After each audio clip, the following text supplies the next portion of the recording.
Ok, jóvenes, entonces vamos a entrar a esta segunda mitad de la clase.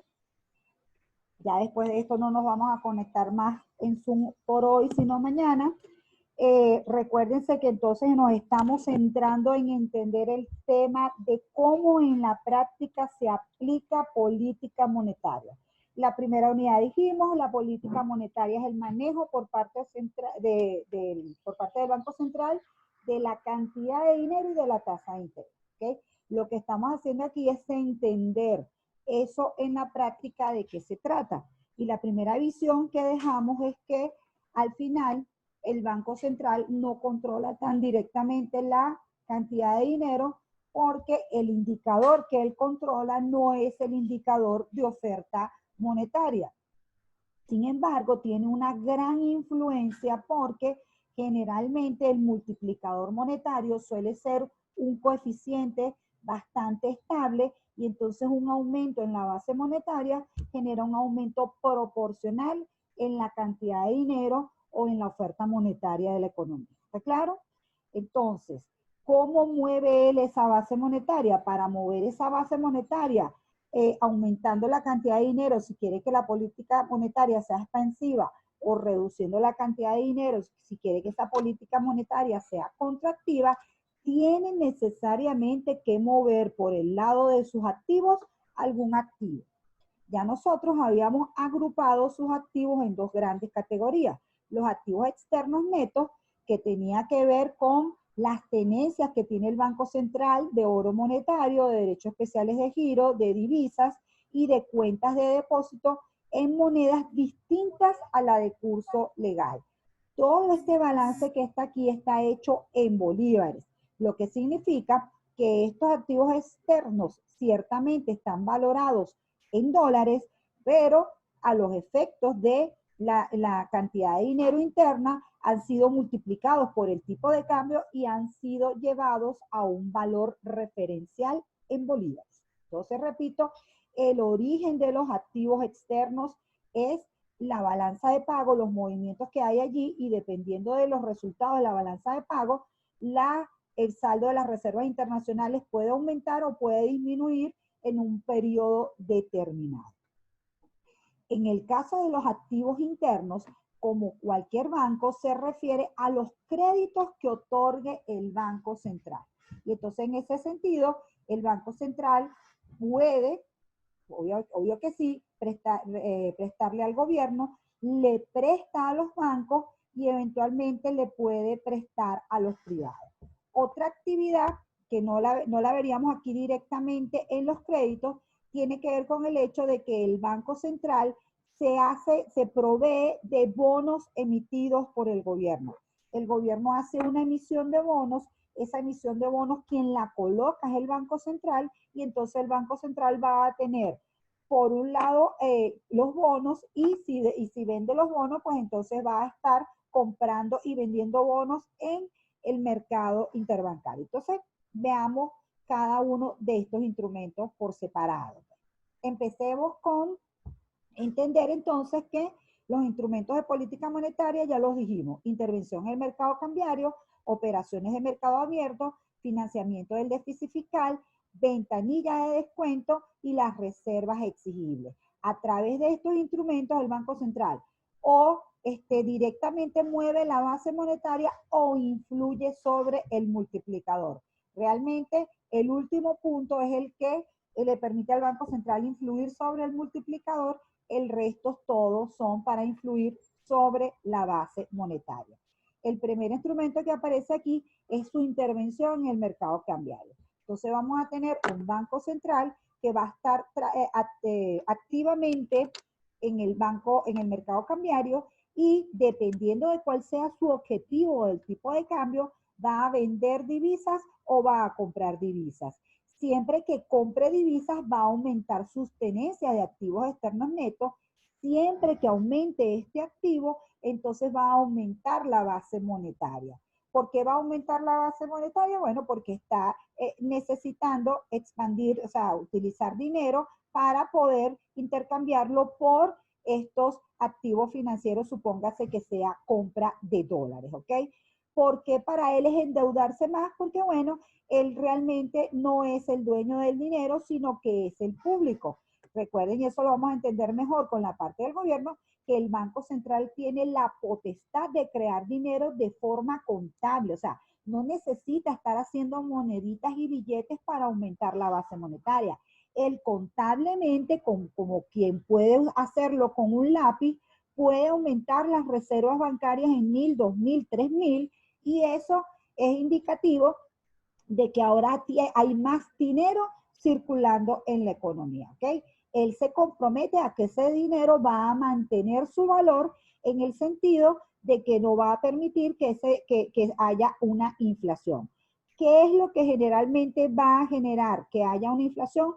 Cuando el Banco Central, ese incremento con lápiz que hace de la base monetaria, si él lo hace tomando en cuenta lo que ocurre en el mercado de bienes y servicios y que hay una mayor producción de bienes y servicios y por ende una mayor necesidad de dinero, ahí no va a pasar nada con el hecho de que el banco agarre ese lapicito y empiece a aumentar la base monetaria. Los problemas van a ocurrir cuando él aumente esa base monetaria, agarre ese lapicito con ese teclado, incremente el número de la base monetaria sin que haya una contrapartida en la producción de bienes y servicios. Ahí sí se va a generar inflación. Entonces, una cosa sui generis del Banco Central es que él adquiere activos con un pasivo, pero que ese pasivo realmente simplemente consiste en que él aumente la cantidad de dinero. Él diga que tiene más tenencias de dinero de las que tenía antes, ¿sí? Manejemos bien esta idea porque yo sé que tiene sus bemoles ahí para entenderla. Entonces, concretamente en el mercado cambiario, por un lado vamos a tener que cuando el Banco Central compra sus divisas, es decir, es un demandante en el mercado cambiario para aumentar sus tenencias de divisas, pues tiene entonces que utilizar sus recursos de la base monetaria, es decir, que aumenta este activo y aumenta la base monetaria. En ese caso, está aplicando una política monetaria expansiva y el objetivo generalmente es aumentar la producción, dinamizar la demanda agregada para que haya un aumento de la producción. Cuando el Banco Central vende divisas, ¿ok? Aquí él se está deshaciendo de los dólares y esa disminución de ese activo financiero reduce la base monetaria. ¿Por qué reduce la base monetaria? Veanlo como que ahora que él tiene un activo menor, pues entonces ya él le debe menos al público. En la práctica lo que ha ocurrido es que las reservas bancarias entonces ahora se han reducido por la parte del que hasta está comprando esos dólares. Vamos a entender eso con más calma haciendo el balance para que entiendan esta idea que les estoy diciendo, pero me pareció más conveniente en vez de hacerlo con el mercado cambiario, hacerlo con las operaciones de mercado abierto, porque las operaciones de mercado abierto es el instrumento que más se utiliza, casi que es el único que utilizan la mayoría de los bancos centrales en el mundo, ¿ok? O sea, la mayoría de los bancos centrales, el Banco Central Europeo, la Reserva Federal y el resto de los bancos, uno de los activos uno de los movimientos más activos que hace, uno de los instrumentos que más utilizan son las operaciones de mercado abierto. Entonces, ¿qué son las operaciones de mercado abierto? Compra-venta de papeles del Estado en el mercado secundario. El gobierno quiere financiar su déficit, para ello se endeuda emitiendo unos papeles. Recuérdense que los bonos son unos papelitos en los cuales tienen un valor facial y le garantizan a la persona que compre ese bono que va a recibir una tasa de interés por el tiempo que tenga ese bono y que al final del periodo de ese bono le van a dar de vuelta su capital. Es decir, es un instrumento financiero, un título financiero que le permite obtener una ganancia por haberle prestado dinero al gobierno, ¿ok? Lo que ocurre con ese instrumento, con ese bono, es que el Banco Central es el que recibe la primera gran emisión de ese bono y él lo compra y lo vende en el mercado secundario dependiendo de sus objetivos. ¿Qué ocurre cuando el Banco Central compra títulos valores del sector público en el mercado secundario? Está aumentando su tenencia de activos internos, ¿ok? Y para aumentar su tenencia de activos internos necesita aumentar la base monetaria porque obviamente le está pagando al que está, él está adquiriendo este título y le está pagando a la persona con dinero, ¿ok? En el caso de que él venda los títulos, en ese caso está reduciendo su activo financiero de títulos del gobierno y eso produce una reducción en la base monetaria. Veámoslo aquí. Este es un ejemplo en el cual el Banco Central tenía una tenencia de bonos por 1000 y decidió venderlos. ¿Quién compró esos bonos? Esos bonos los compró el Banco 1, ¿ok? Entonces, el Banco Central se deshizo de 1000 equivalentes, supongo que esto sea un solo bono. Tenía un bono por un valor facial de 1000 y lo vendió al Banco 1. ¿Qué pasó con el Banco Central? Se redujo su activo financiero interno de bonos en 1000. ¿Qué pasó con el Banco 1? Ahora tiene más activos financieros de bonos por la cantidad de 1000. ¿Cómo hizo el banco para comprar ese bono? Pues obviamente el dinero tuvo que sacarlo de las reservas bancarias. Sacó 1000 de sus reservas bancarias para poder adquirir este bono. ¿Qué ocurrió en el caso del Banco Central? Las reservas bancarias, que son un componente de la base monetaria, se redujo en 1000. Como ven al final del día, en el caso del Banco Central, lo que ha ocurrido es una reducción de este activo financiero interno y por ende una reducción de la base monetaria. ¿Okay? Es decir, el Banco Central ahora, como tiene menos activo interno, tiene menos compromisos con el público. ¿Qué ha pasado en realidad en la práctica? En la práctica ha pasado que este Banco 1 ha decidido quitar 1000 en efectivo que tenía, cambiarlo por 1000 en bonos. ¿Sí? Entonces, ¿se entiende la idea? ¿Se entiende la transacción, jóvenes? ¿Cómo es el movimiento Sí, de sí. activos y pasivos?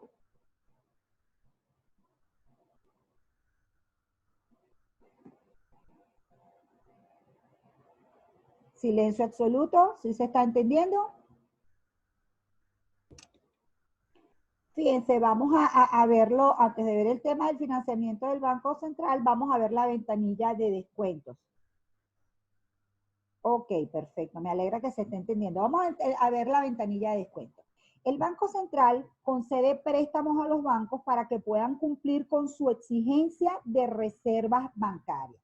Los bancos entonces van a tener allí un dinero inmovilizado, pero acuérdense que como los bancos reciben y dan depósitos, al final del día puede ocurrir que un banco quede por debajo de lo exigido de las reservas bancarias, pero otros bancos queden por encima de lo exigido de las reservas bancarias. Lo que ocurre allí es que hay un mercado interbancario en los cuales los que tienen reservas excedentarias les prestan a los que no tienen suficientes reservas exigibles y entonces se genera ahí una tasa de interés que tiene que ver con los activos que se intercambian entre ellos. Esa tasa de interés se denomina overnight.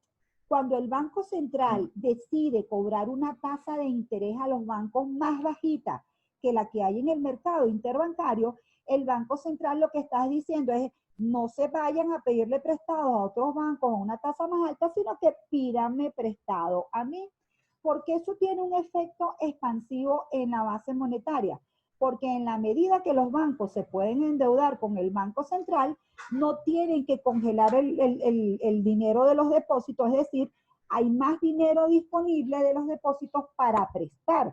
Y como hay más dinero disponible para prestar, se activa el multiplicador, ¿de acuerdo? O sea, es un esquema allí de qué ocurre con los fondos.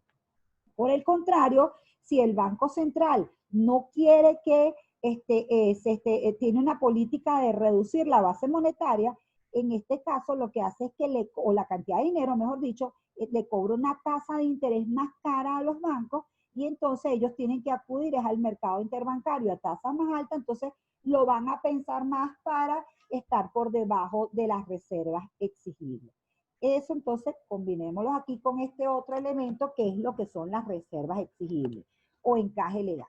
Fíjense, hay un monto mínimo que tiene que haber de reservas bancarias. Por ejemplo, el Banco Central puede decir, el monto mínimo de encaje legal es 10% sobre los depósitos. Eso genera unas reservas bancarias mínimas o exigibles de 10%. Pero en la práctica puede ocurrir en el sistema financiero que las reservas bancarias estén por encima de ese monto exigible. Es decir, los bancos por cualquier política que tengan y dependiendo del momento en que esté la economía, pueden tener reservas por encima de lo que son las exigibles, ¿ok?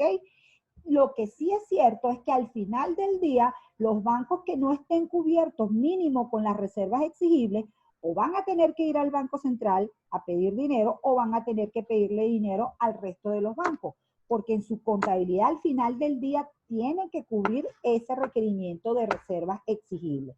Lo que termina ocurriendo, jóvenes, entonces, es que en el mercado interbancario hay entre el Banco Central y los bancos hay un fuerte movimiento de fondos y se van generando dos tasas de interés muy importantes. La tasa de interés de la ventanilla de descuento, la tasa de interés de la ventanilla de descuento o la tasa de interés que le cobra el Banco Central a los otros bancos para prestarle dinero y la tasa overnight.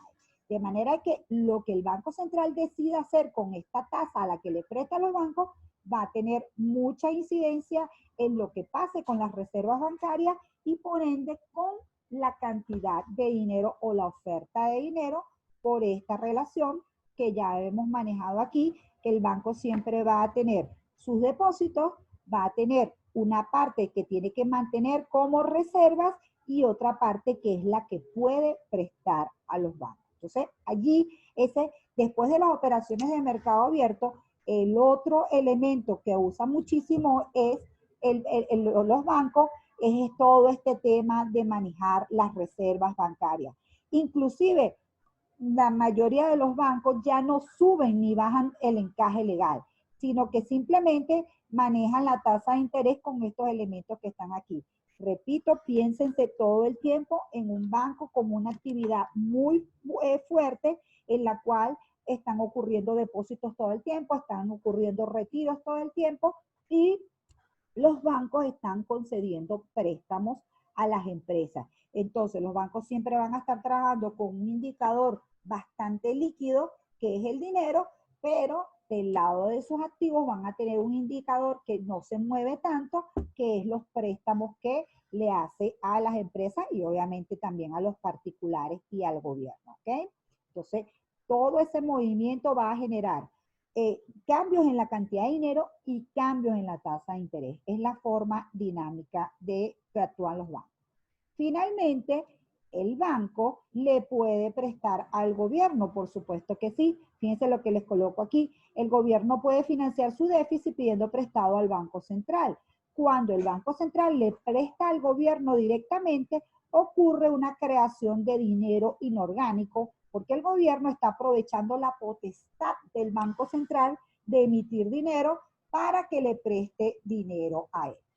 En definitiva, jóvenes, el Banco Central es un ente del sector público, forma parte del gobierno. Así que, en definitiva, el Estado tiene la facultad de imprimir dinero y esa facultad de imprimir dinero se llama señoriaje. Es decir, el Estado es el único ente de la economía que puede crear sus propios ingresos, ¿sí? Simplemente emitiendo una moneda que se llama dinero, o sea, emitiendo monedas y billetes, aumentando la liquidez de esta forma contable que yo les digo, ¿ok? Es la potestad, bueno, porque es como si dijéramos, es que el Banco Central y por ende el gobierno tiene la maquinita de hacer dinero. Se le dice señoriaje porque en la época de la Edad Media los señores feudales en sus feudos pues tenían la potestad de ellos emitir su propio dinero. Entonces en su feudo funcionaba esa moneda que ellos creaban bajo sus reglas. Entonces obviamente podían crear dinero, ¿ok?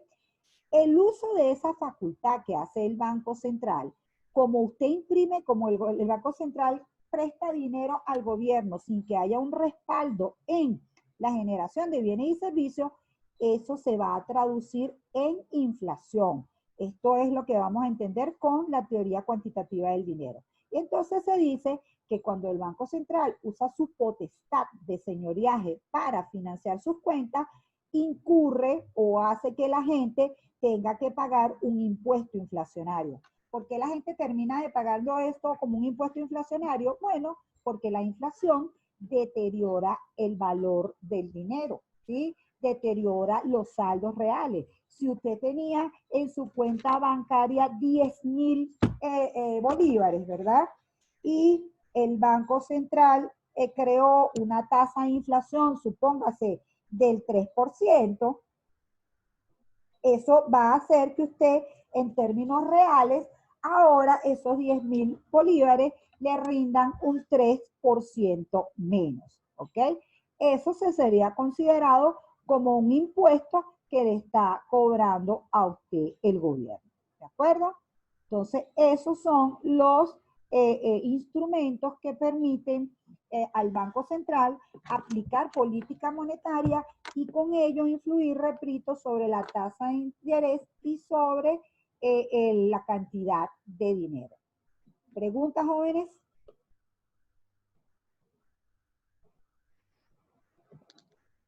No, todo perfecto. ¿Me están entendiendo bien? ¿Están entendiendo entonces que, repito, el Banco Central lo que hace es que con sus instrumentos de política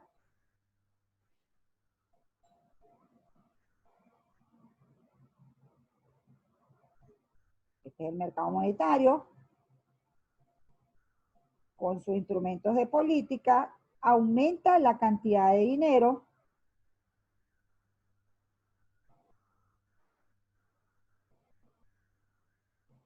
perdone que las rayitas no están quedando todo lo derechitas que deberían.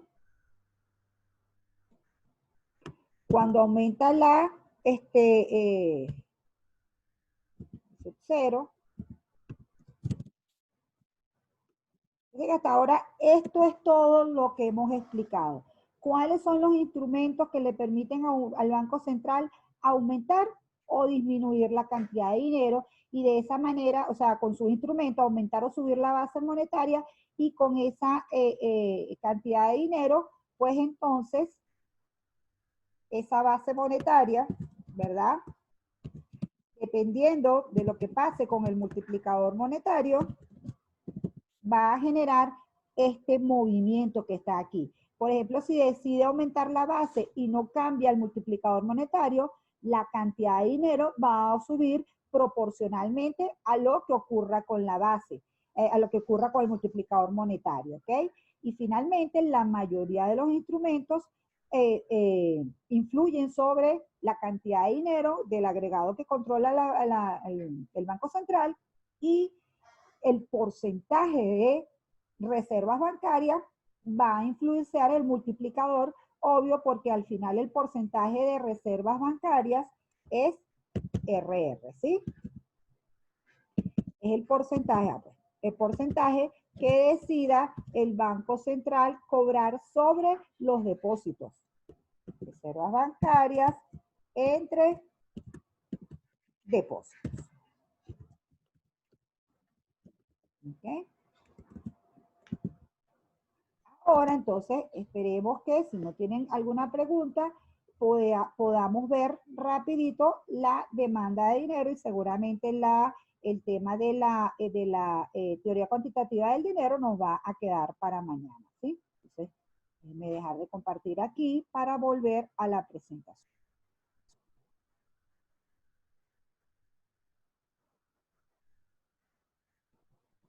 Ok, entonces, ahora tenemos el otro lado, dice el profesor Banking, siempre que en un mercado hablemos de oferta, en algún momento hay que hablar de la demanda, ¿verdad? Siempre en un mercado estas van a ser las dos fuerzas principales. Entonces, la demanda de dinero, ¿qué tenemos que conocer de la demanda de dinero en una primera aproximación?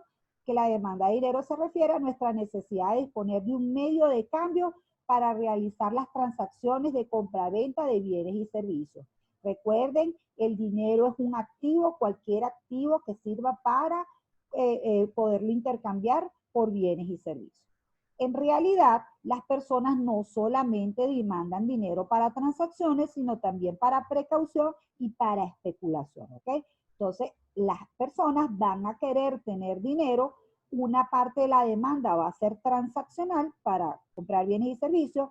Otra parte de la demanda va a ser por precaución. Van a tener el dinero atesorado porque lo necesitan o lo quieren tener disponible para cualquier eventualidad, o van a tener ese dinero porque lo van a acumular allí y lo van a tener para aprovechar cualquier oportunidad que le permita en el mercado financiero, ¿okay? En el mercado donde se intercambian los bonos, perdón, donde se compran bonos y acciones, poder aprovechar alguna ganancia con el precio. Entonces, repito, la función de la demanda de dinero: se va a demandar dinero para transacciones, para precaución o para especulación. Perdón que se me fue para el otro lado.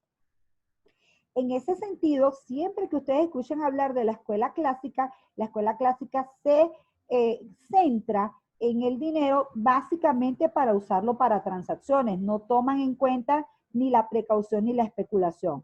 Esta es una forma de ver la demanda agregada que estableció Keynes.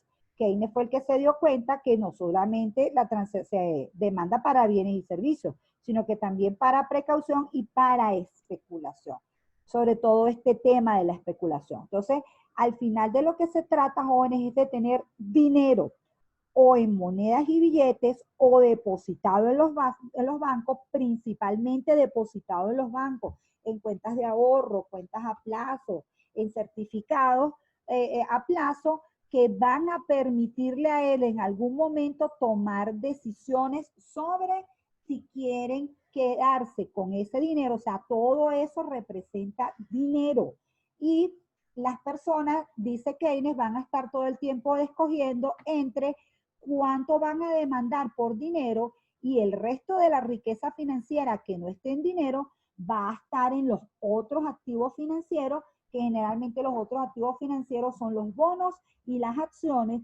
Y para entender mucho más el concepto, de aquí en adelante, en esta parte teórica de nosotros, vamos a decir que la riqueza financiera, es decir, la tenencia de activos financieros de una economía, va a estar una parte en dinero y la otra parte en bonos. Y que los agentes económicos todo el tiempo van a estar decidiendo cuánta porción dejan en dinero, y cuando deciden cuánta porción dejan en dinero, análogamente están decidiendo la porción que va a quedar en bonos.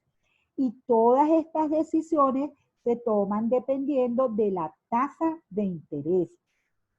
Cada vez que la tasa de interés se mueva, se van a modificar las decisiones de estos agentes que están aquí. ¿Es la tasa de interés el único componente que va a mover esto? Por supuesto que no. Siempre que en la economía se esté produciendo más bienes y servicios, siempre que aumente el ingreso, del lado de la demanda va a aumentar el gasto. Siempre que haya un mayor ingreso, los agentes económicos lo van a gastar, los hogares en bienes y servicios, las empresas en maquinarias y equipos, el gobierno en pago de sueldos y salarios y en compra de maquinaria, y los extranjeros lo van a gastar en compra de bienes y servicios a nuestra economía, ¿ok? Entonces, siempre que se quiera gastar más, se va a tener que demandar más dinero. En definitiva, jóvenes, la demanda de dinero es una función. La demanda de dinero está en función del ingreso y de la tasa de interés. El ingreso va a hacer que haya una estrecha relación entre la demanda de dinero y la demanda agregada, por el tema de que para usted realizar sus transacciones necesita dinero. Y el tema de la demanda de dinero, la relación de la demanda de dinero con la tasa de interés, va a tener que ver mucho más con este componente especulativo, porque dependiendo de lo que ocurre con la tasa de interés, usted va a querer tener más dinero aquí o se va a ir al mercado de bonos, ¿de acuerdo? Les pongo aquí como énfasis importante que esta forma de ver la demanda de dinero con su componente especulativo y su relación con la tasa de interés es más una visión keynesiana y que la parte transaccional es más una versión clásica. Y entonces es importante para mí que entiendan que la demanda de dinero no es una variable que ustedes vayan a conseguir las estadísticas por allí fácilmente. Siempre que ustedes busquen cifras de la cantidad de dinero, lo que se van a encontrar es que es la suma de las monedas y billetes o los depósitos, es que es la liquidez monetaria, es decir, van a conseguir el indicador por el lado de la oferta.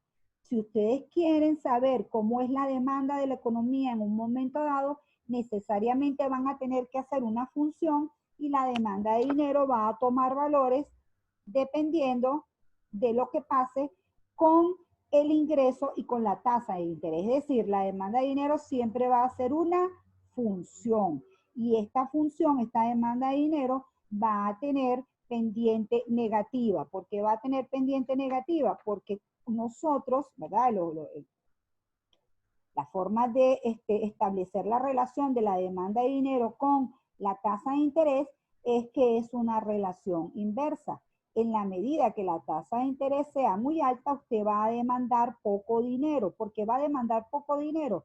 Porque va a estar consiguiendo una mayor rentabilidad en el mercado de bonos.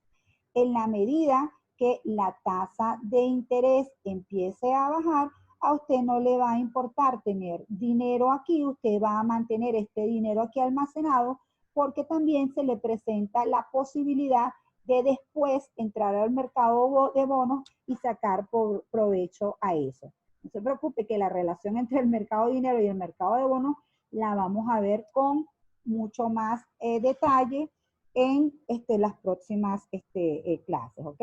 Lo que me interesa entonces por ahorita es que se entienda que la demanda de dinero es una función que está en función del ingreso y de la tasa de interés, que la tasa de interés genera movimientos dentro de la misma curva de demanda de dinero, que la relación de la demanda de dinero con la tasa de interés es inversa y que la relación de la demanda de dinero con el ingreso es que si hay un mayor ingreso, va a haber una mayor demanda de dinero, pero que el ingreso es un elemento que desplaza la curva de la demanda de dinero. Si está aumentando el ingreso, va a haber una mayor demanda de dinero y entonces se desplaza hacia la derecha. Al contrario, si el ingreso está cayendo, va a haber una menor demanda de dinero y la curva se desplaza hacia la izquierda. Finalmente, lo último que vamos a establecer aquí es que existe una demanda de dinero nominal y existe una demanda de dinero real. La demanda de dinero nominal es las unidades monetarias que nosotros vamos a estar demandando para poder comprar nuestros bienes y servicios. Si usted esta semana necesita 2 millones de bolívares para comprar sus bienes de consumo, esa es su demanda de dinero esta semana. Si la semana que viene resulta que los bienes, usted fue a comprar los bienes y le pidieron 300.000 bolívares o 800.000 bolívares o 1 millón de bolívares, usted va a demandar unidades monetarias por esa cantidad para poder hacer esas compras, ¿sí? En cambio, existe otro concepto que tiene que ver con la demanda de dinero real y es el cociente de la demanda de dinero nominal entre los precios. Como toda magnitud real, esto ya lo que expresa es un tema de capacidad de compra, es decir, la demanda de dinero real realmente lo que representa es el dinero expresado en términos de las unidades monetarias de bienes y servicios que se pueden adquirir con el dinero. O sea, ya no es un asunto de cuánto dinero usted demanda nominalmente, sino efectivamente cuántos bienes y servicios puede comprar con esa cantidad de dinero, ¿ok? Por eso es que la demanda de dinero en términos reales es una señal de poder adquisitivo porque es lo que se puede comprar con el dinero. Efectivamente, ¿qué se puede comprar? Ustedes se van a dar cuenta que en el caso de la demanda de dinero en términos reales, generalmente no la van a ver como M de entre P, sino como L, ¿ok? La demanda de dinero en términos reales se identifica con la nomenclatura de L, ¿de acuerdo? Y representa la división de la demanda de dinero nominal entre los precios. La demanda de dinero nominal sí la van a ver generalmente con la nomenclatura de MD. D va a estar ahí como superíndice, ¿no? ¿Alguna pregunta, jóvenes? Obviamente lo vamos a dejar hasta aquí y mañana trabajamos con la teoría cuantitativa del dinero y seguimos desarrollando la clase. ¿Alguna pregunta, jóvenes? Nos quedan 3 minuticos.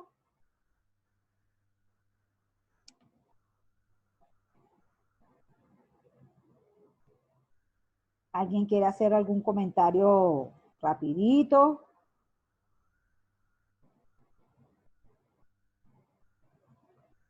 ¿No? ¿Todo bien? A pesar de lo rápido, ¿todo bien?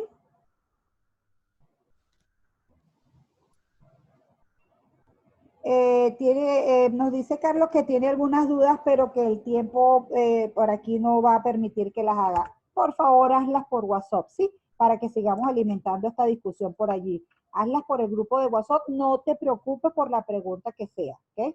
Y por ahí seguimos ampliando la información. De todas maneras, recuérdense que también nos vemos mañana, ¿ok? Mañana sí podemos empezar a las 10. ¿No tienen problema en empezar a las 10 mañana? No, profe. Perfecto. Entonces mañana acuérdense que sí serían 3 sesiones de 40 minutos.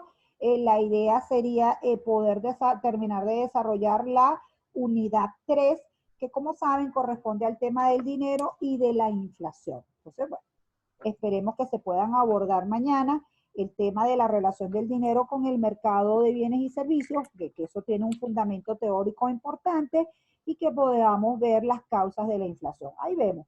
En principio no va a haber más guía clase para mañana porque la presentación, la parte de la inflación la tiene bastante desarrollada, ¿sí? Entonces lo que voy a hacer es colgarles la parte de la inflación sola como una presentación aparte. Ahorita la tienen incluida dentro de la presentación del mercado de dinero. La voy a poner como la presentación de la inflación solita y se la voy a mandar. ¿De acuerdo?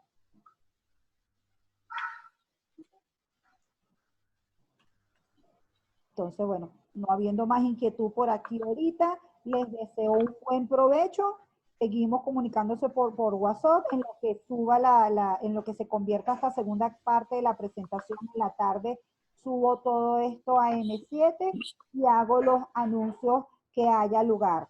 Esta semana, para los que estén pensando qué habrá pasado con la tarea, esta semana pienso ponerme a corregir las tareas. Bueno, ya estoy un poquito más liberada de evaluaciones y de todo eso, y entonces me pongo con el tema de las tareas, ¿de acuerdo? Ok, profe. Perfecto, entonces Gracias. estamos en contacto, muchachones. Buen provecho.